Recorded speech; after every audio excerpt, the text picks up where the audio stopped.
ఉదయకాలము మొదలుకొని మనము ప్రభు పేరు పెట్టి పిలిచిన వచనాలను ధ్యానిస్తూ వస్తున్నాం. ఈ మధ్యాహ్నము మనము ప్రభు బలలో పాల్పొందక మునుపు లేఖనాలలో నుండి కొన్ని మాటలు మనము ధ్యానించి సంఘముగా ప్రభు బలలో పాల్పంపులు పొందుదాం.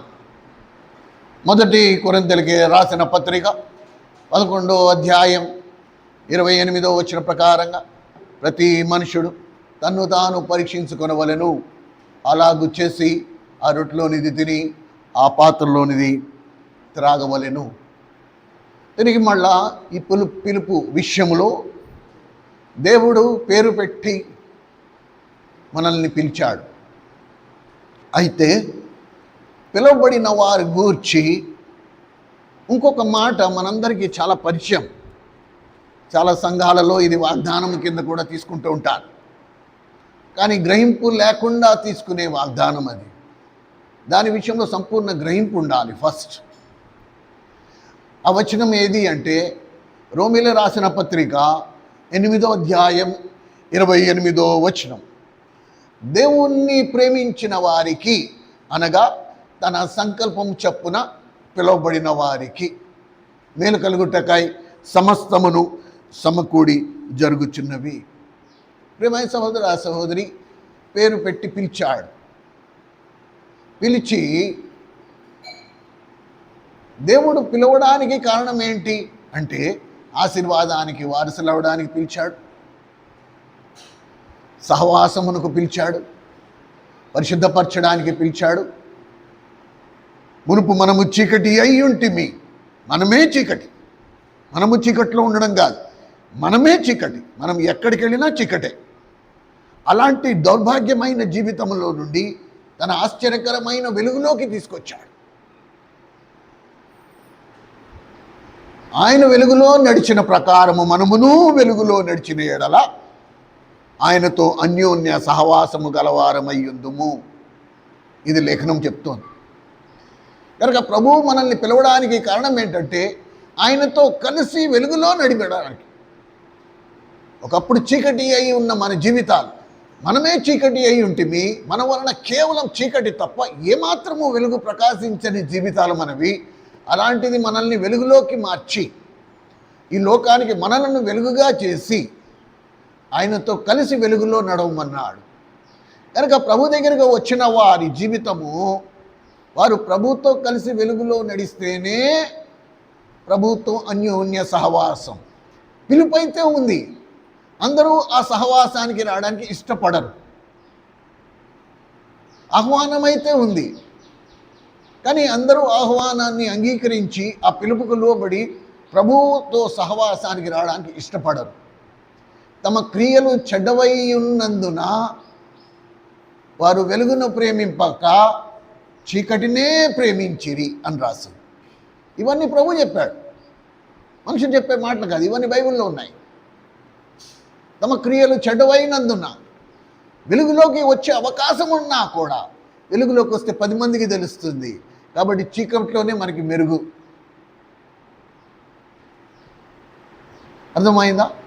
మంచి ఉజ్వలమైన వెలుగుతో నింపబడిన భవిష్యత్తు మన కొరకు ఎదురు చూస్తున్నప్పటికీ మానవ జన్మ ఎత్తిన మనము అనేక సార్లు మన వెలుగును ప్రేమింపక చీకటినే ప్రేమించే వారిగా ఉన్నాం. అందుకు ప్రభు ఏమన్నాడంటే దేవుణ్ణి ప్రేమించిన వారికి, ఆయనను ఎవరైతే ప్రేమిస్తున్నారో వారికి ఒక్క అడుగు ముందుకొచ్చి ఇప్పుడు ఏమంటున్నాడు, తన సంకల్పం చొప్పున పిలువబడిన వారికి. దేవుడు నిన్ను భూమి మీద పుట్టించాడు అంటే ఒక సంకల్పంతో దేవుడు నిన్ను భూమి మీద తీసుకొచ్చాడు.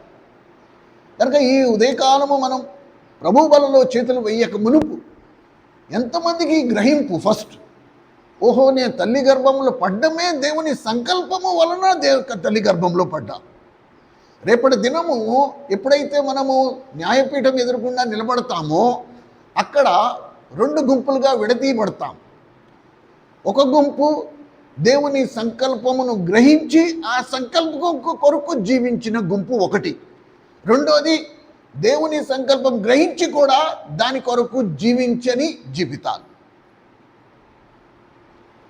కనుక ఈ ఉదయం మనం దేవుని దగ్గరికి వచ్చి ఎన్ని సంవత్సరాలు అయింది మారు మనసు పొంది ఒకసారి జ్ఞాపకం తెచ్చుకుని, ఈరోజు నేను దేవుని సంకల్పంలో ఉన్నానా? మొట్టమొదటి ప్రశ్నకు మనం సమాధానం వెతుక్కోవాలి. నా అంతరాత్మకు నేనే సమాధానం చెప్పుకోవాలి. నేను దేవుని సంకల్పంలో ఉన్నానా? ఏ సంకల్పం చెప్పున దేవుడు నన్ను తన తల్లి గర్భంలో రూపించాడు, నిర్మించాడు, తన సంకల్పం చెప్పున నన్ను భూమి మీద తీసుకొచ్చాడు, ఆ సంకల్పంలో నేను ఉన్నానా? ఎంతవరకు దేవుని సంకల్పాన్ని నేను నెరవేర్చా? సంకల్పము అనే మాటకు అర్థం ఏంటి? దేవుని ఉద్దేశం. దేవుడు ఒక ఉద్దేశము చెప్పున నన్ను భూమి మీద తీసుకొచ్చాడు. ఒక విషయం నేను మిమ్మల్ని ఆదరించి ధైర్యపరచడానికి ఒక మాట అయితే చెప్పగలను. కనీసము మనం దేవుని సంకల్పంలో ఉన్న జాబితాలో అయితే ఉన్నాం. ఆ సంకల్పం నెరవేర్చామా లేదా అది మీరు వ్యక్తిగతంగా మీ అంతటా మీరు నిర్ణయించుకోవాలి. కానీ మీరు దేవుని సంకల్పంలో ఉన్నవారు అనే దానికి అందరికంటే పెద్ద రుజువు మీరు మారుమనసు పొందడం, దేవుని సంఘంలో ఉండడం, దేవుని మందిరానికి రావడం, దేవుని మాటలు వినడం, దేవుని వాక్యం ధ్యానించడం, ఇవన్నీ దేవుని సంకల్పంలో ఉన్నవారికి గుర్తులు. నేను దేవుని సంకల్పంలో ఉన్నా, దేవుని ఉద్దేశంలో నేను ఉన్నాను కాబట్టి ఈరోజు నేను దేవుని సంఘంలో ఉన్నా. అయితే ఆ సంకల్పాన్ని ఎంతవరకు నేను నెరవేరుస్తున్నానో అది నా మీద ఆధారపడి ఉంది వ్యక్తిగతంగా. జీవమునకును భక్తికిని అవసరమైనవన్నీ ఆయన మనకు అనుగ్రహించేశాడు. ఆ మాటకు అర్థం ఏంటి? దేవుని సంకల్పము నెరవేర్చడానికి నీకు అవసరమైనవన్నీ దేవుడు నీకు ఇచ్చేశాడు. ఆ సంకల్పాన్ని నువ్వు నెరవేరుస్తున్నావా లేదా అది ఒకటే నీ మీద ఆధారపడి ఉంది. రేపటి రోజు నువ్వు దేవుని దగ్గర లెక్క చెప్పుకోవాల్సింది ఈ ఒక్క మాటే. రెండోది మనం చూసుకుంటే దేవుణ్ణి ప్రేమించిన వారికి, దేవుని సంకల్పంలో ఉన్నవారు ఎవరు? వారు దేవుణ్ణి ప్రేమించిన వారు. అందుకని ఏం రాస్తుంది? దేవుణ్ణి ప్రేమించిన వారికి, అనగా తన సంకల్పం చెప్పున పిలువబడిన వారికి. ఎవరు దేవుణ్ణి ప్రేమించేవారు? మనం నిజంగా దేవుణ్ణి ప్రేమించేవారిమేనా?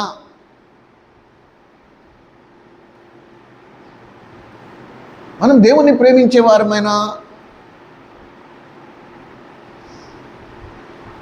ప్రేమైన సహోదరుడు, సహోదరి, ఒక మాట మనం కొంచెం వివేచిస్తే మనకి ఒక విషయం అర్థమవుతుంది. ఇది వచ్చే వారము మనము ఈ విషయాన్ని ధ్యానం. ఎవరు దేవుణ్ణి ప్రేమించేవారు? నేను దేవుణ్ణి నేను ప్రేమించేవాడినేనా అని ఒక ప్రశ్న మనం సగటు విశ్వాసి కనుక ప్రశ్న వేసుకుంటే, నేను దేవుణ్ణి ప్రేమించేవాడినేనా ఎలా తెలుస్తుంది?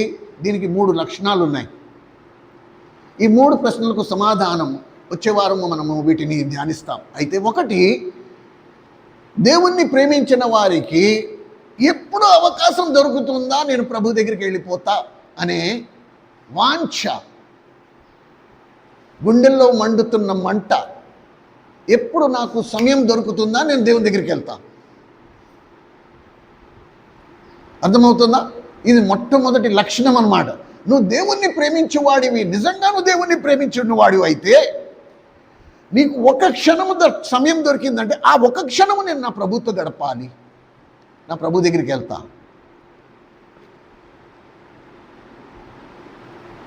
ఇది పైన నేను దేవుని ప్రేమించేవాడినా కాదా అనే ప్రశ్నకు సమాధానం. ఒక భర్త తన భార్యను ప్రేమించినప్పుడు ఎంత తొందరగా నేను ఇంటికి వెళ్ళిపోవాలా అని చూస్తాడు. ఎందుకంటే భార్యను ప్రగాఢంగా ప్రేమిస్తున్నాడు కాబట్టి. ఇంట్లో ఆ భార్య కూడా ఆ భర్తను అంతగా ప్రేమిస్తుంది కనుక ఎదురు చూపు చూస్తూ వాకిట్లో నిలబడి ఇంకా ఎప్పుడు వస్తాడు అని ఎదురు చూపు ఉంటుంది. వీరిద్దరి మనసులో ఒకరిని ఒకరము ఎప్పుడు మనం కలుసుకుంటామా, ఎప్పుడు కూర్చొని కబుర్లు చెప్పుకుంటామా, ఎప్పుడు కూర్చొని మాట్లాడుకుంటామా, ఎప్పుడు కూర్చొని భోంచేస్తామా, ఈ వాంఛ అనేది హృదయాన్ని తినేస్తూ ఉంటుంది. ఇది ప్రేమలో ఉండే గొప్ప లక్షణం. ఎప్పుడు నాకు అవకాశం దొరుకుతుందని నేను వెళ్ళి ఒక్కసారైనా ఆ మొహం చూస్తే చాలు, ఆ ముఖ దర్శనం చేసుకుంటే చాలు, నాకు సరిపోద్ది. ఎన్నో ఆటంకాలు వస్తాయి ఆ దేవుణ్ణి దర్శించడానికి, కానీ హృదయంలో ఆ వాంఛ మాత్రం, ఆ దాహం మాత్రం నిరంతరం ఉంటుంది. కనుక భూమి మీద దేవుని బిడలమైన మనము నాకు సమయం దొరికినప్పుడల్లా నేను ఆయన దగ్గరికి వెళ్ళాలి అంటే ఏం చేస్తే వెళ్తాము? ఎలా రుజువు అవుతుంది? అది యందు వాక్యం ఉండెను, ఆ వాక్యము దేవుని యొద్ద ఉండెను, ఆ వాక్యమే దేవుడు అయి ఉండెను, ఆ వాక్యమే శరీరధారి అయి కృపాసత్య సంపూర్ణుడిగా మన మధ్య నివసించాడు. కనుక నిజంగా దేవుణ్ణి ప్రేమించిన వాడికి ఒక్క క్షణం టైం దొరికినా సరే వాడు వాక్యం దగ్గరికి వచ్చేస్తూ ఉంటాడు. ఇందులో ప్రభువుని వెతుక్కుంటాడు, ఇందులో దేవుని యొక్క సౌందర్యాన్ని చూస్తాడు, మంత్రముగ్ధుడైపోతాడు. అబ్బా ప్రభువా, ఇంత గొప్ప తలంపాని ఇది, ఇంత గొప్ప ఆలోచన ఇది. పైగా లేఖనం ఏం చెప్తుంది? దేవుణ్ణి ప్రేమించిన వారు దేవునికి ఎరుక. దేవునికి తెలుసు ఎవరెవరు ప్రేమిస్తున్నారో ఎవరెవరు ప్రేమించట్లేదు. అది మనం బహిరంగంగా డిస్ప్లే చేసుకోక్కర్లేదు.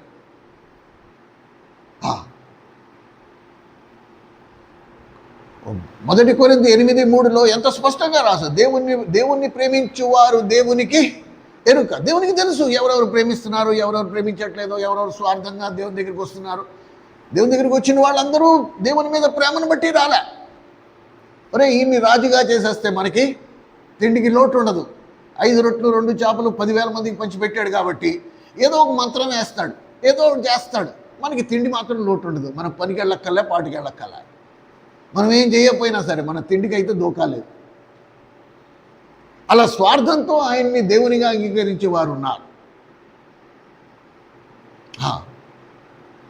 కనుక మనము దేవుని దగ్గరికి ఎందుకు వచ్చాం? ఎందుకు దేవుని నమ్ముకున్నాం? నిజంగా ఆ దేవుణ్ణి ప్రేమిస్తున్నామా? దీన్ని వాగ్దానం కింద తీసేసుకుంటాం. మేలు కలుగుటకై పై భాగాన్ని వదిలేస్తాం. మేలు కలుగుటకై సమస్తము సమకూడి జరిగిస్తాడు దేవుడు. కానీ ఎవరికి? అందరికీనా? అందరికీ కాదు. అందరికీ మేలు కలుగుటకై సమస్తాన్ని సమకూడి జరిగిస్తాడా? కాదు. దేవుణ్ణి ప్రేమించిన వారికి మాత్రమే, అనగా తన సంకల్పం చొప్పున పిలువబడిన వారికి పేరు పెట్టి పిలిచాడు. తన సంకల్పం చొప్పున పిలిచాడు. నీ జీవితాన్ని అనేకులకు ఆశీర్వాదకరంగా చేయడానికి పిలిచాడు. పరసంబంధమైన ప్రతి ఆశీర్వాదము నీకు ఇచ్చేశాడు.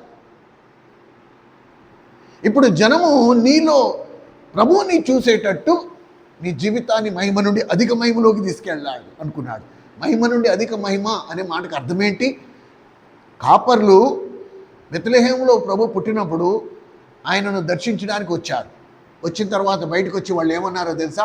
మేము దేవుని మహిమను కనుగొంటిమి. దేవుని మహిమ అంటే దేవుని సౌందర్యం, దేవుని ముఖం, దేవుని మంచితనం, దేవుని గూర్చి నువ్వు ఎన్ని చెప్పినా అది దేవుని మహిమలోకి వస్తుంది. అలాగే జీవం కలిగిన దేవుడు ఏం కోరుకున్నాడంటే, నా ప్రజలు మహిమ నుండి అధిక మహిమ అనే మాటకు అర్థం ఏంటి? నాకు ఇంకా సమీపంగా వచ్చేయాలి, నా అన్నదంతయు వారికి నేను కనపరచాలి. ఇది చాలా ప్రాముఖ్యమండి. మోస్ట్ ఇంపార్టెంట్ ట్రూత్, అత్యంత ప్రాముఖ్యమైన సత్యం సగటు విశ్వాసి ఈరోజు నేర్చుకోవాల్సింది. కనుక ప్రియమైన సహోదరుడా సహోదరి, మనము ఈ విషయాన్ని గుర్తుంచుకోవాలి. ఇప్పుడు దేవుని సంకల్పం చొప్పున పిలువబడిన వారు, ఇప్పుడు ఆయన సంకల్పము ఏమైంది అంటే, నా ప్రజలు వాళ్ళ జీవితంలో పరిస్థితులు ఎలా ఉన్నా సరే వాళ్ళు ఎల్లప్పుడూ ఆనందంగా ఉండాలి, ఎల్లప్పుడూ సంతోషంగా ఉండాలి. ఈ లోకములో లోకస్తులు ఏడ్చేవారితో వీళ్ళు కూడా ఏడవకుండా, అన్ని పరిస్థితుల్లో వీళ్ళు నా ప్రజలు అని గుర్తింపు పొందాలి అంటే వీళ్ళు నిత్యం సంతోషంగా ఉండాలి. ఏ విషయమందును మీరు చింతింపక. 1 దశలోనికలు రాసిన పత్రిక 5వ అధ్యాయం 16వ వచనం. త్వరగా తీయండి. మొదటి దశలోనికలు రాసిన పత్రిక 5వ అధ్యాయం 16వ వచనం. ప్రతి విషయమునందు కృతజ్ఞతాస్తుతులు చెల్లించుడి, ఇలాగు చేయుట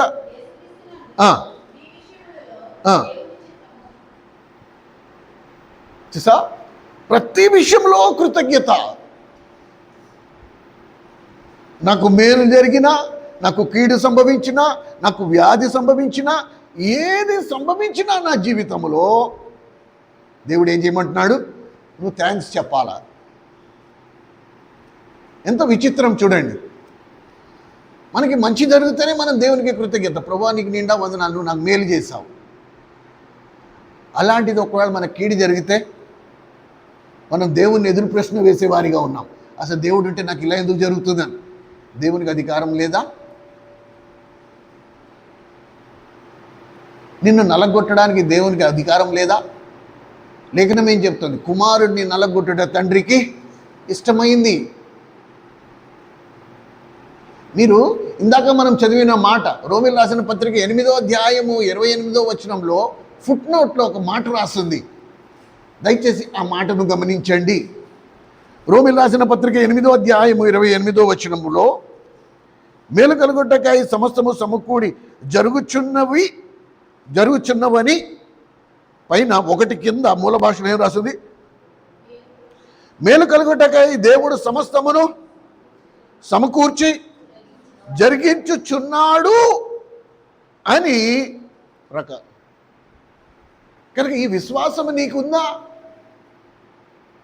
ఈరోజు నా జీవితంలో ఏది జరుగుతున్నా సరే అది దేవుడు నా మేలు కొరకే జరిగిస్తున్నాడు అనే నమ్మకం, అనే విశ్వాసం. గొణుగుడు లేకుండా, సనుగుడు లేకుండా. భక్సింగ్ గారు ఆయన సాక్ష్యంలో ఏమన్నాడో తెలుసా? దేవుడు అనేక శ్రమల గుండా నన్ను తీసుకెళ్ళాడు.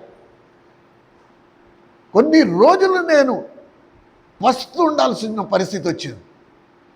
కానీ ఏ ఒక్కరోజు నేను సణుక్కోలే, ఏ ఒక్కరోజు నేను ఏడవలే, ఏ ఒక్కరోజు నేను గొడుక్కోలే. ప్రతి దానికి దేవుడు నన్ను పస్తుంచినందుకు నేను దేవునికి కృతజ్ఞతలు చెల్లించాను. ఇది భక్సింగ్ గారి జీవితం. ఎక్కడ ఒక్కసారి కూడా ఏంటి ప్రభువా నాకు నా బతికిలాగా అనలే. నువ్వు ఉండి ఏం చేస్తున్నావు? నీ పనే కదా నేను చేస్తుంది, నీ సేవ కొరకే కదా నా అన్నీ వదులుకొని వచ్చింది. ఈరోజు నాకే దిక్కు లేకపోతే నేను 10 మందికి నేనేం చెప్పగలను అనే మాటే లేదు. దేవా ఈరోజు నన్ను ఇలా పడుకోమన్నావా? నేను ఇలా పస్తున్నానని నువ్వు కూడా నాతో పాటు ఉపవాసం ఉన్నావా? నీకు నిండా వందనాలయ్యా. ఆయన విశ్వాసం ఎలాంటిదంటే ఈరోజు నేను వస్తున్నానంటే నా దేవుడు కూడా నాతో పాటు వస్తున్నాడు. ఇది ఆయన అనుభవం. అందుకే మనం ఈ విషయాన్ని ఎప్పుడు మర్చిపోకూడదు. ప్రతి విషయంలో దేవునికి కృతజ్ఞత. ఇదే సగటు విశ్వాసకి బలం. సమాజంలో మీ ప్రవర్తన యావత్తు యందు పరిశుద్ధత అనే మాట. ప్రవర్తనలో గనక ఇలాగుంటే మీరు నిజంగా దేవుని బిడ్డలు అనే సాక్ష్యము పొందే అవకాశం ఉంటుంది. ఫిలిప్పీయులకి రాస్తూ ఎందుకు దేవుడు శ్రమల గుండా తీసుకెళ్తాడు అని మనం చూస్తే, ఫిలిప్పీయులకి రాసిన పత్రిక 4వ అధ్యాయం 4వ వచనం నుండి గమనించగలరు. ఫిలిప్పీయులకి రాసిన పత్రిక 4వ అధ్యాయం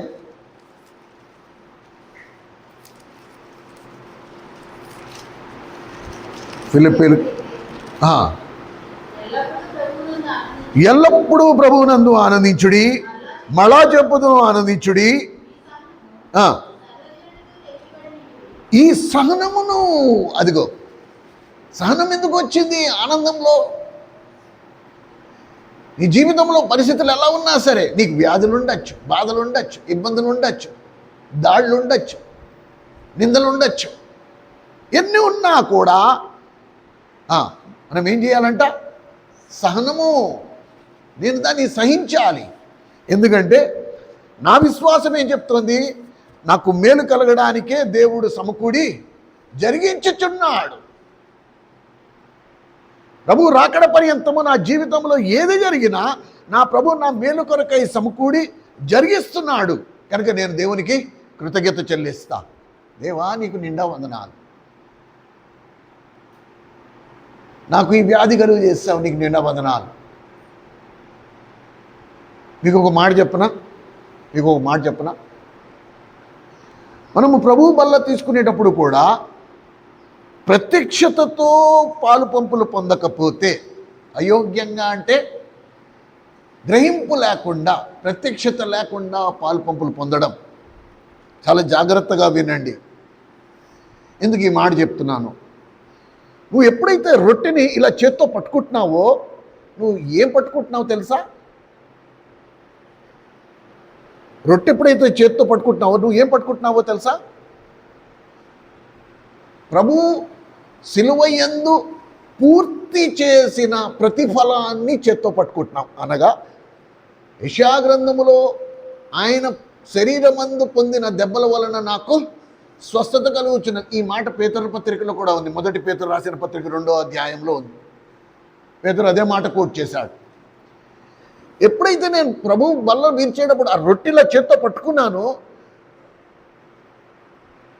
పరమందున్న వలయములో, ఆత్మ వలయములో నేను దేన్ని పట్టుకున్నా? నా స్వస్థతను, ఏదైతే ప్రభు సిలువలో నాకు కలగబోయే అనారోగాన్ని స్వస్థపరిచాడో ఆ స్వస్థతను నేను చేత్తో పట్టుకున్నా. ఈ చేత్తో పట్టుకున్నప్పుడు నేనేమని సాక్ష్యం ఇస్తున్నా? ప్రభువా నువ్వు నన్ను స్వస్థపరిచినందుకు నీకు నిండా వందనాలు. అప్పుడు నోట్లో పెట్టుకో.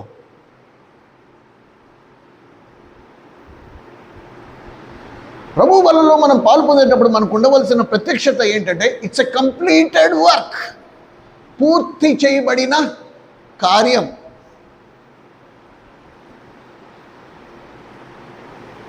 ఒక పాపి ఏమని రాస్తుందంటే, నీకు ఒక విషయం, ఇవన్నీ నూతన ప్రత్యక్షత, కొత్త ప్రత్యక్షత అనిపిస్తుంది. ఇప్పుడు ఇంతకు ముందర వినలేదే అనిపిస్తుంది. సగటు వ్యక్తి వాడు దేవుని నమ్ముకున్నా దేవుణ్ణి నమ్ముకోకపోయినా నరకానికి వెళ్ళడానికి కారణం ఏంటి?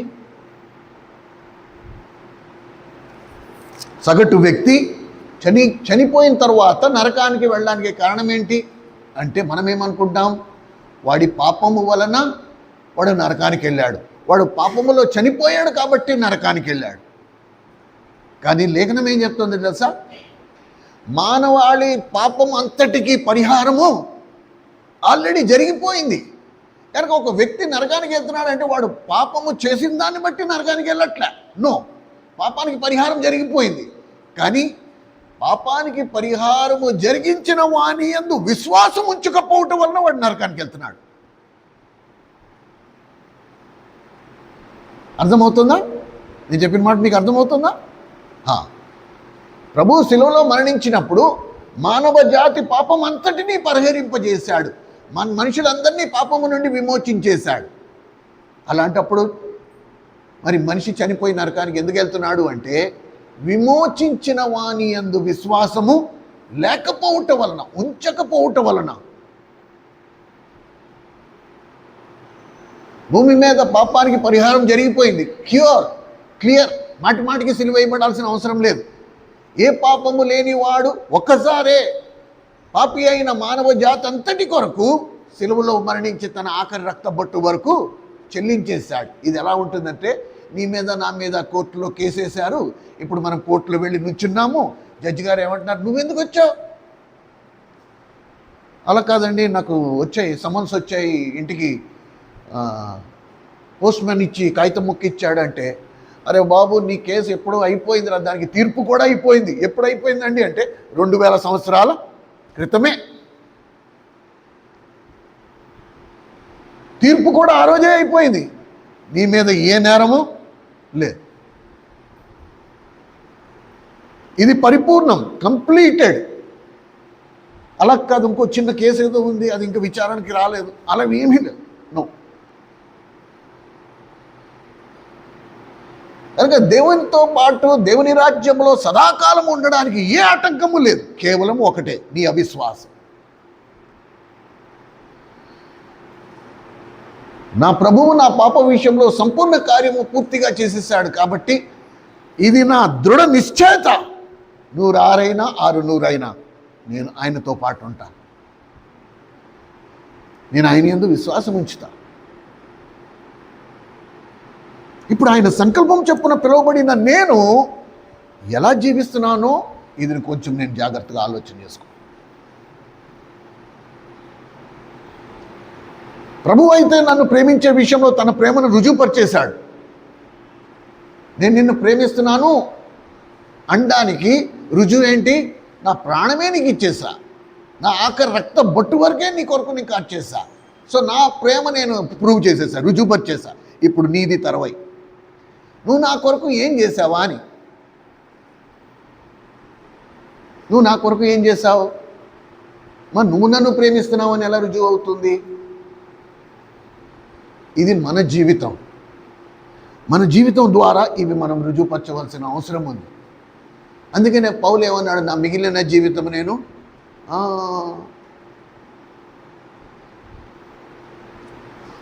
కనుక దేవుని నమ్ముకుంటే కష్టాలు తీరుతాయి, దేవుని నమ్ముకుంటే రోగాలు మానుతాయి అని కాదు. ప్రభు అనన్యతో అపోస్తుడైన పౌలు గురించి ఒక మాట అన్నాడు తెలుసా మీకు? ఏమన్నాడు తెలుసా? అపోస్తల కార్యములు 9వ అధ్యాయములో అనన్యతో ఏమన్నాడు తెలుసా? నా దాసుడు అపోస్తల కార్యములు 9వ అధ్యాయం,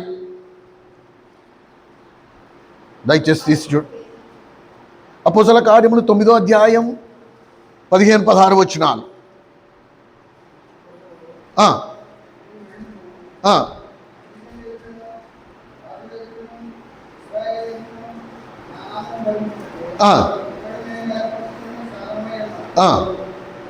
ఇతడు నా నామము కొరకు ఎన్ని శ్రమలు అనుభవించాలో అది వచ్చేసారా?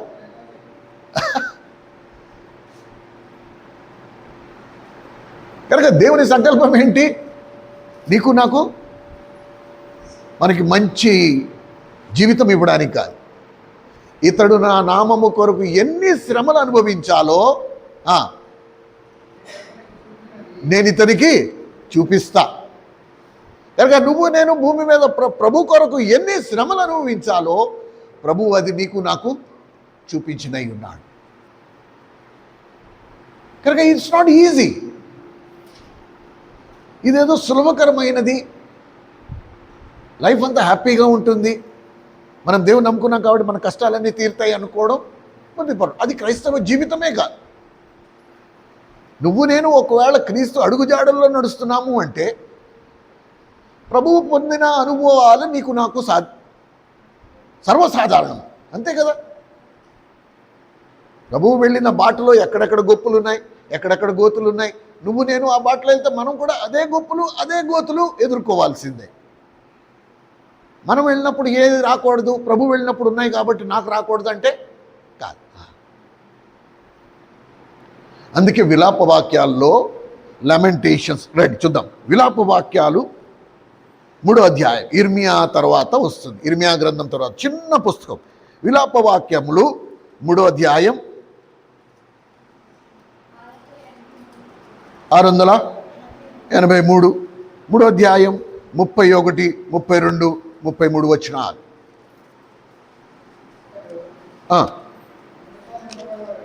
నేను కూడా తీస్తాను ఒక్కసారి. 683, 83, 683 చదవండి.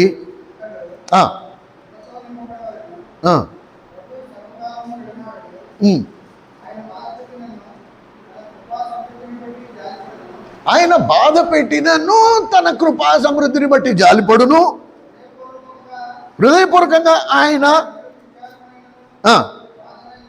కలుగుజేయుడు. నాకు ఇష్టం లేదు నిన్ను బాధ పెట్టడం, ప్రభుకి ఇష్టం లేదు. నిన్ను శ్రమల గుండా తీసుకెళ్ళడం ప్రభుకి. ఆయన హృదయపూర్వకంగా ఎవరిని బాధ పెట్టాడు, ఆయన హృదయపూర్వకంగా ఎవరికి వ్యాధి కలుగుజేయడు. ఆయన హృదయపూర్వకంగా ఎవరిని శ్రమల గుండా తీసుకెళ్ళు. ఆయన హృదయపూర్వకంగా ఎవరికి శోధనను అనుమతించడు. కానీ ప్రభు ఏమంటున్నాడు, నాకు ఇంక ఎవరు దొరకలేదు. యోబు, నీ మీద ఉన్నంత నమ్మకం నాకు ఇంకెవరి మీద లేదురా బావు. కనుక పరమందు నిరంతరము ఫిర్యాది అయిన సాతానికి యేసుక్రీస్తు ప్రభుకి మధ్య యుద్ధము. కొంచెం తగ్గించు, కొంచెం సౌండ్.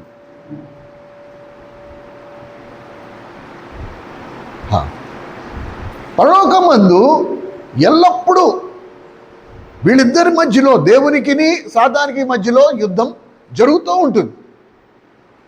కనుక వాడు ఫిర్యాది అయి వీడా వీడా వీడా అని ప్రతి ఒక్కడికి వేలెత్తి చూపిస్తూ ఉంటాడు. ప్రభువుకి యోబు మీద నమ్మకం కుదిరింది. వాడి ప్రాణము మాత్రమే నువ్వు ముట్టద్దు, మిగతా ఏదైనా చేసుకో అంటే మొత్తం అంతా కోల్పోయాడు యోబు. అయితే జీవం కలిగిన దేవుడు తర్వాత నూరింతలు కాదు కదా, రెట్టింపుతో తిరిగి సమకూర్చాడు.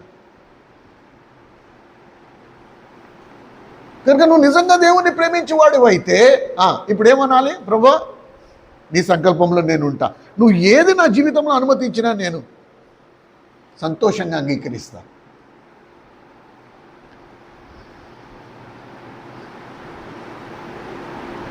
దానికి బదులుగా ఇప్పుడు దేవుడు ఏమంటాడు, నిన్ను బాధ పెట్టడం నాకు ఇష్టం లేదు, నీకు శ్రమ అనుమతించడం నాకు ఇష్టం లేదు, నిన్ను గాయపరచడం నాకు ఇష్టం లేదు, కానీ నాకు ఇంకెవరు దొరకలేదు, నీ మీద నాకున్నంత నమ్మకం ఇంకెవరి మీద లేదు, మిగతా వాళ్ళు ఎవరు నిలబడతారని నేను అనుకోవట్లే.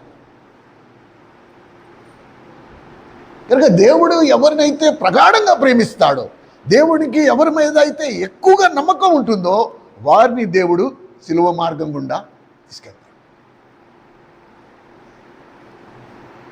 అందుకే మన విశ్వాస పునాది దేని మీద ఉండాలి? రోమా 8:28 మీద ఉండాలి. అది కూడా ఎందుకు ఉండాలి? 29వ వచనంలో ఏం రాస్తుంది? ఆయన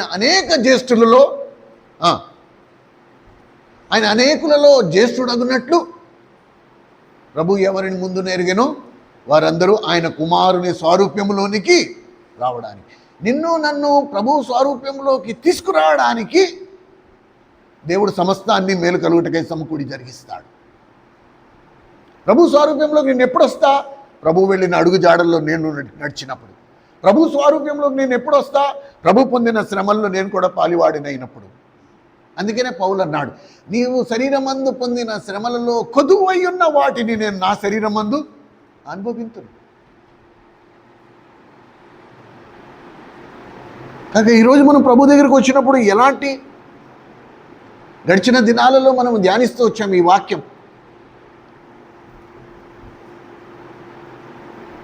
నిర్మాకాండము 33వ అధ్యాయములో 22వ వచనములో మోషే దేవుణ్ణి అడుగుతాడు, దేవా నీ ముఖమును నేను చూడాలి అంటే ప్రభు అన్నాడు, నా ముఖాన్ని చూసి ఇంతవరకు ఏ నరుడు బ్రతికి లేడు. నా పరిశుద్ధత, నా సౌందర్యం, నా ముఖాన్ని చూసిన వాడు పాపి అయిన మానవుడు అయినప్పుడు వాడు వెంటనే చనిపోతాడు. అయితే మోషే పట్టుబడతాడు, లేదు ప్రభువా ఒక్కసారి నేను నీ ముఖాన్ని చూడాలి అంటే, సరే ఆ ఎదురుకుండా బండ ఉంది చూడు, ఆ బండ మీద పోయి నిలబడు అన్నాడు 22వ వచనంలో. ఆ ఎదురుకుండా ఆ బండ ఉంది, ఆ బండ మీద నిలబడు, నేను నిన్ను ఆ బండ సందులో ఉంచేదను, నేను దాటిన తర్వాత నా వెనక వైపు భాగాన్ని నీవు చూచెదవు. ప్రభు చెప్పినట్టే మోషే వెళ్ళి బండ మీద నిలబడ్డాడు. ఇప్పుడు ప్రభు తీసుకొచ్చి వాడిని బండ సందులో పెట్టాడు. ఇది నిర్మాకాండము 33వ అధ్యాయము 22వ వచనంలో మనం స్పష్టంగా చదవచ్చు, 21, 22 వచనాలలో. అందుకే కొత్త నిబంధనలో హెబ్రీయులకు రాసిన పత్రిక 11వ అధ్యాయము 26వ వచనంలో 24 నుంచి 26వ వచనంలో చూడండి. హెబ్రీయులకు రాసిన పత్రిక 11వ అధ్యాయం 24వ వచనం నుండి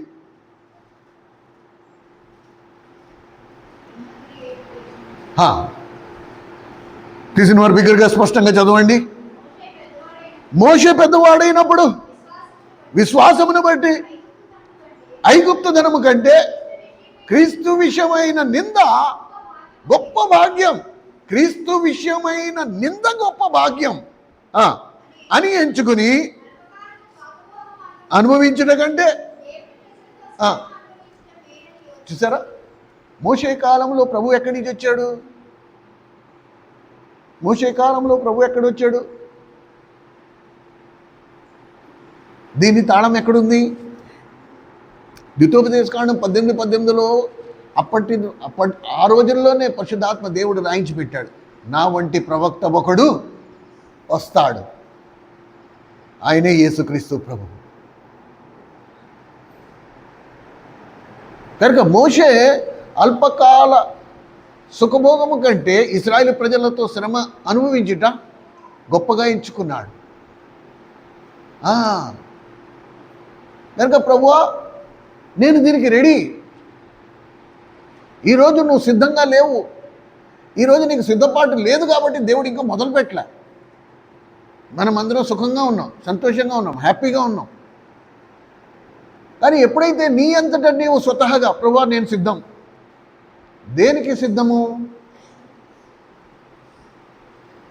దేనికి సిద్ధము? పరలోకమందు ప్రతిరోజు మీటింగ్ జరుగుతుంది. మీటింగ్ జరిగినప్పుడు సాతాను ఫిర్యాది అయి నీ వైపు వేలు చూపిస్తాడు.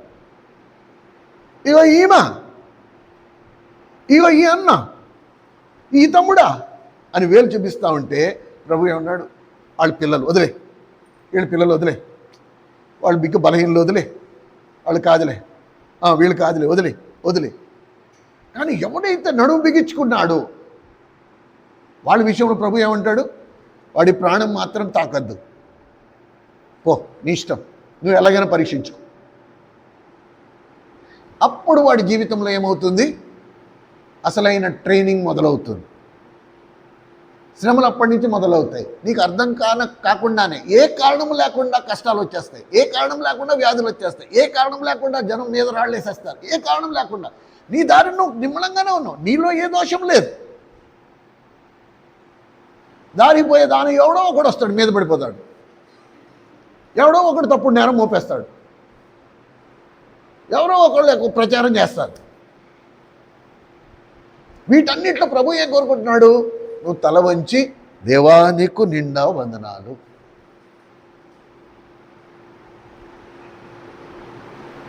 క్రీస్తు సైన్యము మనం యుద్ధభూమిలో మనము ఛాతీని రొమ్ము విరుచుకుని శత్రువును ఎదుర్కోవడానికి ప్రభు కొరకు ప్రాణాలు త్యాగం చేయడానికైనా నిలబడాలి.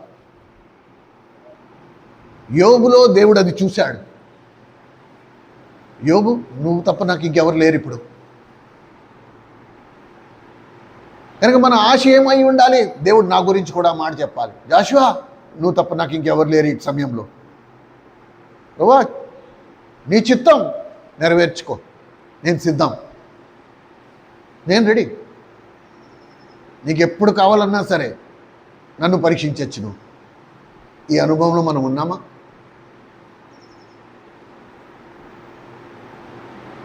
ఈ అనుభవంలో మనం ఉన్నామా? నేను దేవుణ్ణి ప్రేమిస్తున్నాను అని రుజువుపరిచే అనుభవంలో మనం ఉన్నామా? మన దగ్గర ఉందా ఆ సాక్ష్యం? దేవుని కొరకు ఏదైనా తెగింపు, నా ప్రాణమైన ఇచ్చుటకు నేను వెనకాడను ప్రభా. ఎస్, నా విషయంలో నువ్వు సాతానుతో సవాల్ చేసుకోవచ్చు, పర్వాలేదు, నేను నిలబడతా. ప్రభు బలలో చేతులు వేయక మునుపు మనం ఇదే పరీక్షించుకోవాల్సిన అవసరం ఎంతైనా ఉంది. ప్రతిసారి ప్రభుని మనం గెలిపించే స్థితిలో ఉండాలి.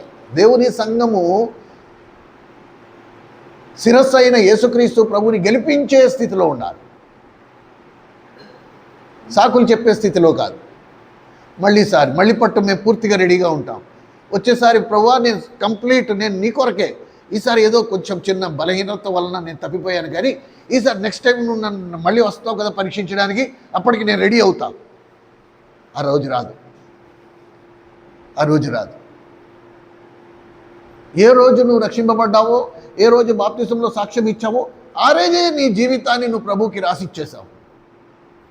నువ్వు బహిరంగంగా ఇచ్చిన సాక్ష్యం ఏంటంటే, ఇక నా మిగిలిన జీవితం నా ప్రభు కొరకు నేను జీవిస్తా. ప్రభు ఏం అడగలేదే, నీ అంతటా నువ్వు సమర్పించుకున్నావు, నీ అంతటా నువ్వే. ప్రభా, నా మిగిలిన జీవితాన్ని నీ కొరకు జీవిస్తా, ఇంతవరకు నా స్వార్థం కొరకు నేను జీవించా, ఇక మీదట నేను నీ కొరకు జీవిస్తానని నువ్వు ఒప్పుకున్నావు. ప్రభు నిన్నేం అడగల.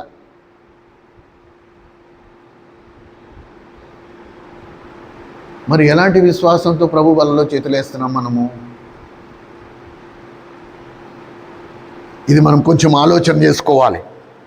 ప్రియమైన సహోదర సహోదరి, ఆయన సంకల్పంలో నిలిచి ఉండడానికి నువ్వు నేను ఇష్టపడుతున్నామో లేదో దేవుని కోరిక.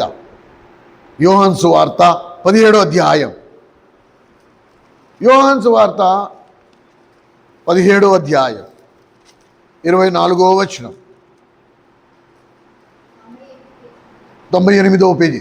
తండ్రి, నేను ఎక్కడున్నానో అక్కడే నీవు నాకు అనుగ్రహించిన వారును నాతో కూడా ఉండవలననియు, నీవు నాకు అనుగ్రహించిన నా మహిమను వారు చూడవలననియు కోరుచున్నాను. జగత్తు పునాది వేయబడక మునిపే నీవు నన్ను ప్రేమించితివి. 23వ వచనం, నా యందు వారు సంపూర్ణులుగా చేయబడి ఏకంగా ఉన్నందున నువ్వు నన్ను పంపితివని, నువ్వు నన్ను ప్రేమించినట్టే వారిని కూడా ప్రేమించుతువనియు. అబ్బా, చూసా ఆయన ప్రేమ, ఆయన ఆశపడే కోరిక ఏంటి? నువ్వు ఆయనతో కూడా ఉండాలి. ప్రభు తన సమయం అంతా నీతోనే గడపాలి. ఇది ప్రభు కోరుకుంటున్న కోరిక. నేనున్న చోట వారు కూడా ఉన్నలాగునా, నువ్వు నన్ను మహిమపరిచిన రీతిలో ఆ మహిమ నేను వారికి ఇచ్చి తిని వారికి కూడా. కనుక ప్రభు నీ దగ్గర నుంచి కోరింది ఏంటి? నీ దశభాగాలు కానే కాదు, నీ కానుకలు కానే కాదు, నీ త్యాగాలు కానే కాదు. ఏం కోరుకున్నాడు? నువ్వు నాతో కూడా ఉండు, నువ్వు నాతో ఉండు, అంతే. అందుకనే తండ్రి తన కుమారుని సహవాసానికి నిన్ను నన్ను పిలిచాడు. యేసుక్రీస్తు అను తన కుమారుని సహవాసమునకు మిమ్మును పిలిచిన దేవుడు నమ్మదగిన వాడు అని రాశాడు. ఇప్పుడు ఆ సహవాసానికి రావడానికి కూడా మనం వారానికి కోటాలో పంచదార ఇచ్చినట్టే నెలకు ఒకసారి ఇస్తాడు. అలాగే మనం కూడా ఆ దినాలలో ప్రతిరోజు వాళ్ళు ఇంటింటా రొట్టె విరిచారు. ప్రతిరోజు తండ్రితో సహవాసం ఉండడానికి, కుమారునితో సహవాసం ఉండడానికి ఇష్టపడ్డారు. కనుక మనం ఈ సంగతిని ఎప్పుడూ మర్చిపోవద్దు. ఆయన హృదయపూర్వకంగా ఎవరిని బాధ పెట్టనేరడు, ఎవరిని బాధ పెట్టాడు. ఒకవేళ శోధన అనుమతించినా తప్పించుకునే మార్గం కూడా ఆయనే చూపిస్తాడు. కనుక ప్రార్థనలు ఆలకించువాడా నా జనులు నా యొద్దకు వత్తురు అని రాశాడు. ప్రార్థనలు ఆలకించువాడా నా జనులు నా యొద్దకు వత్తురు అని రాశాడు. ఆయన ప్రార్థనలు ఆలకించేవాడు, తన జనము తన యొద్ద సమకూడాలని ఆశపడేవాడు, ఇష్టపడేవాడు, ఎదురు చూసేవాడు. ఆ మాట చదువుదామా? ఒకసారి చదువుకుందామా? చాలామందికి తెలియదేమో, నేను ఏదో ప్రసంగం చేస్తున్నట్టు అనుకుంటున్నారేమో. 65వ కీర్తన 2వ వచనం, 65వ కీర్తన 2వ వచనం.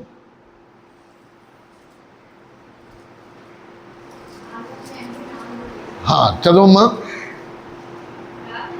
ప్రార్థన ఆలకించువాడా సర్వశరీరులు నా యొద్దకు వత్తురు. ఇది ఆయన కోరిక. ప్రభు ఆశపడింది ఏంటి? ఆయన పేరట, ఆయన నామమందు రక్షింపబడిన వారందరూ ఆయన దగ్గరికి రావాలి. దేవుని మందిరంలో ఏ మీటింగ్ అయినా సరే, ఈరోజు వెనకాల నుండి ముందు వరకు ఎంతమంది ఉన్నారో అంతమంది ప్రార్థన గుడికిలో కూడా ఉండాలి, అంతమంది బైబిల్ స్టడీలో కూడా ఉండాలి.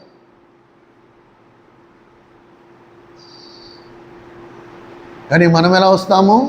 ఆదివారం మటుకే. ప్రార్థనలు ఆలకించువాడా నా జనులు నా యొద్దకు వత్తురు.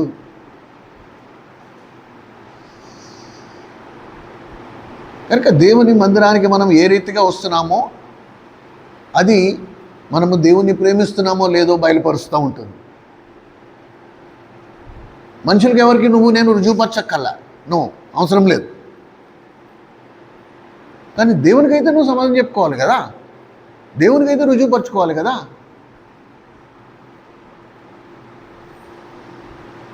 కనుక ఇవి లేఖనం. ప్రార్థనలో ఆలకించేవాడు ఏమంటున్నాడు? నా జనులు నా యొద్దకు వస్తారు. కనుక ఎవరు వస్తున్నారో వాళ్ళే దేవుని జనులు, రాని వారు దేవుని జనులు కారు. సింపుల్. ఏమండి? అయితే ప్రభు ఈ శ్రమల గుండా ఎందుకు తీసుకెళ్ళాలి? వేరే మార్గం ఏం లేదా? ఇలా తీసుకెళ్తేనే రుజువు అయినట్ట అంటే 2 కొరింథీయులకి రాసిన పత్రికలో ఒక మాట చూడండి. 1వ అధ్యాయం 2 కొరింథీయులకి రాసిన పత్రిక 1వ అధ్యాయం, కొరింథీయులకి రాసిన 2వ పత్రిక 1వ అధ్యాయం 4వ వచనం నుండి చూడండి 6వ వచనం వరకు. దేవుడు మమ్మను ఏ ఆదరణతో ఆదరించునో ఆ ఆదరణతో ఎట్టి శ్రమల్లో ఉన్న వారినైనా ఆదరించుటకు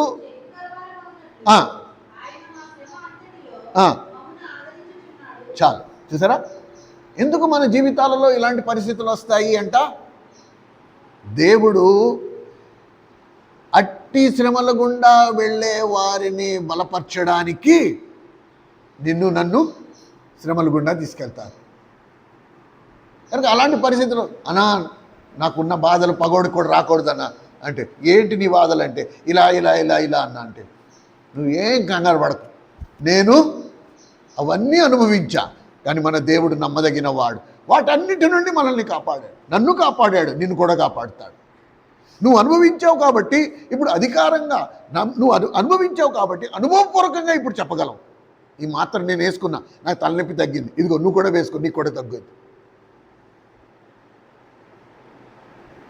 డాక్టర్ దగ్గరికి వెళ్ళాను, ఈ మందులు ఇచ్చాడు, మరి ఏంటి దీని సంగతి ఏంటంటే ఏమో తెలియదు. కానీ అవే మందులు నువ్వు వేసుకుని ఉండి నీకు తగ్గి ఉంటే ఇవి చాలా మంచివి, నేను వేసుకున్నా తగ్గాయి, నువ్వు వేసుకో, నీకు కూడా తగ్గుతాయి అని చెప్పచ్చు. కాబట్టి దేవుడు శ్రమల గుండా ఎందుకు తీసుకెళ్తాడంటే ఆ శ్రమల గుండా వెళ్ళు వారిని బలపరచడానికి. ప్రభువు కూడా, ఆయన దేవుడై ఉండి కూడా ప్రభువు కూడా ఆ శ్రమల గుండా వెళ్ళి మనము ఆ శ్రమల గుండా వెళ్తున్నప్పుడు మనల్ని ఆదరించినట్టుగా మనం ఇప్పుడు చదివాం. ఇదే 2 కొరింథీయులకి రాసిన పత్రిక, మీరు 4వ అధ్యాయం దగ్గరికి రండి. ఇప్పుడు 4వ అధ్యాయం 16 నుంచి 18 వరకు కలిపి ఉన్నాయి చూడండి. కావున మేము అధైర్యపడము. ఎందుకు అధైర్యపడము? శ్రమలు వచ్చినా, నిందలు వచ్చినా, వ్యాధులు వచ్చినా, బాధలు వచ్చినా మేము అధైర్యపడము. ఎందుకు? మా బాహ్య పురుషుడు కృషించుచున్నను, మా ఆంతర్యము దినదినము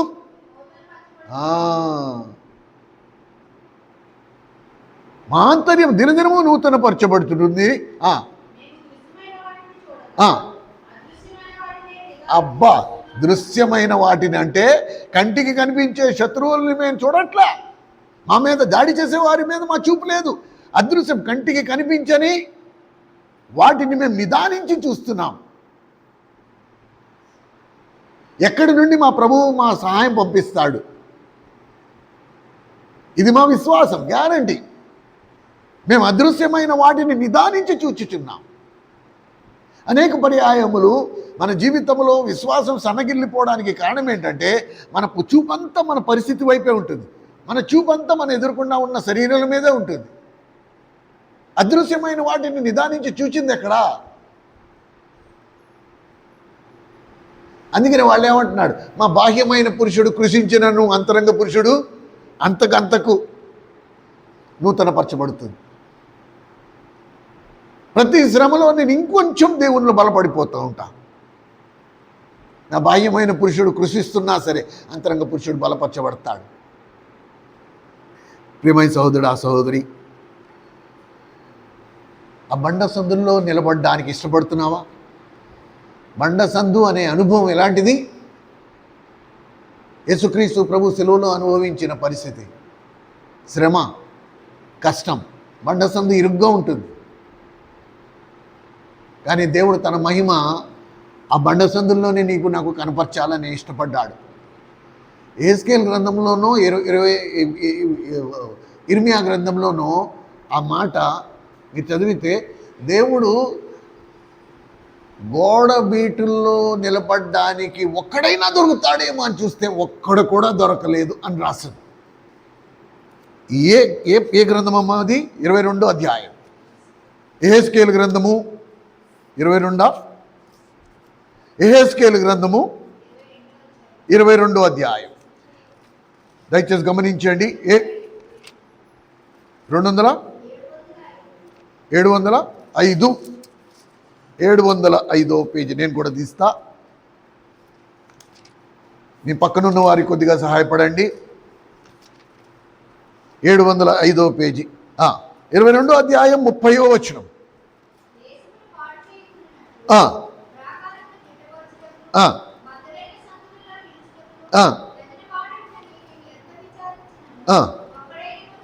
కనబడలేదు. కనుక బద్దలైన సందులో నిలబడడానికి ఒక్కడు కూడా కనపడలే. ప్రభు ఆశపడ్డాడు బండ సందులో నిలబడేవాడికి, బద్దలైన గోడలో నిలబడేవాడు ఒక్కడైనా. ప్రభు నీ మహిమను నేను చూడాలి అని ఆశపడిన వాడు. రోజులు గడిచిపోతున్నాయి, మందిరాలకు వస్తున్నాం, వర్తమానాలు వింటున్నాం, ఇంటికి వెళ్ళిపోతున్నాం. ప్రభు నేను నిన్ను చూడాలనే ఆశ ఎంతమందికి ఉందా అని, ఇది మనం కొంచెం లోతుగా విచారించవలసిన అవసరం మనందరికీ ఉంది. అందులో మనం నిలకడగా ఉన్నామా? ప్రభు నేను రెడీ, నేను బండ మీద నిలబడతా. ఆ బండ క్రీస్తే అనే బండ మీద నేను స్థిరంగా నిలబడతా. నువ్వు నన్ను బండ సందుల్లో పెట్టు, నీ మహిమను నేను చూడాలి. ఈ లోకంలో సుఖభోగాన్ని అనుభవించే దానికంటే నీవు పొందిన శ్రమలలో నేను కూడా పాలివాడినై ఉండుట నేను గొప్ప భాగ్యంగా ఎంచుకుంటా. ఈరోజు వర్తమానం విని పూనకం వచ్చి ఈ మాట అన్నారు గనక జాతకాలు మారిపోతాయి. ఫస్ట్ నిర్ణయానికి రండి. ఈ లోకంలో సుఖభోగాల కంటే నువ్వు పొందిన శ్రమలలో నేను పాలివాడగుట నాకు మహాభాగ్యం అని దృఢ నిశ్చయిత నీకుంటేనే నువ్వు ప్రభువుని అడుగు. అప్పుడు ప్రభు నిన్ను తీసుకెళ్తాడు ఆ దారి గుండా. జీవమునకు పోవు మార్గము ఇరుకును సంకుచితమై ఉన్నది, తొదకు అది జీవమునకు తీసుకెళ్తుంది. యేసుక్రీస్తు ప్రభు యొక్క జీవములో పాలిభాగస్తులు అవ్వగలం మనం. అందుకనే అద్వితీయ దేవుడగు నిన్నును నీవు పంపిన యేసుక్రీస్తు ప్రభుని ఎరుగుటయే నిత్య జీవం. కనుక ప్రభువుని తెలుసుకోవాలంటే ప్రభు వెళ్ళిన బాటలో నువ్వు కూడా వెళ్ళాలి. ఆయన ఎక్కడున్నాడో అక్కడికి నువ్వు కూడా చేరుకోవాలి. ఆయన్ని కళ్ళారా చూడాలి. అప్పుడు ప్రభు ఎట్టివాడో నీకు తెలుస్తుంది. ఆ తెలిసిన తర్వాత ఆ నిత్య జీవం నీలోకి వస్తుంది. కనుక ప్రభువా నీ కొరకు నేను ఖర్చు అయిపోవడానికి నేను రెడీ, నేను సిద్ధమే. ఈ మాట అని చూడు. ఆ తర్వాత మహిమ నుండి అధిక మహిమలోకి వెళ్ళడం ఏంటో నీకే అర్థమవుతుంది. నా జీవితము మారిపోతుంది. వాస్తవమే, నేను అనుభవించాను కాబట్టి నేను చెప్తున్నా. కనుక ప్రతి మనుషుడు తన్ను తాను పరీక్షించుకొనవలెను. అలాగు చేసి ఆ రొట్టెలోని తిని ఆ పాత్రలోనిది త్రాగవలెను. దయచేసి మోకరించండి, ప్రార్థన చేసుకుందాం.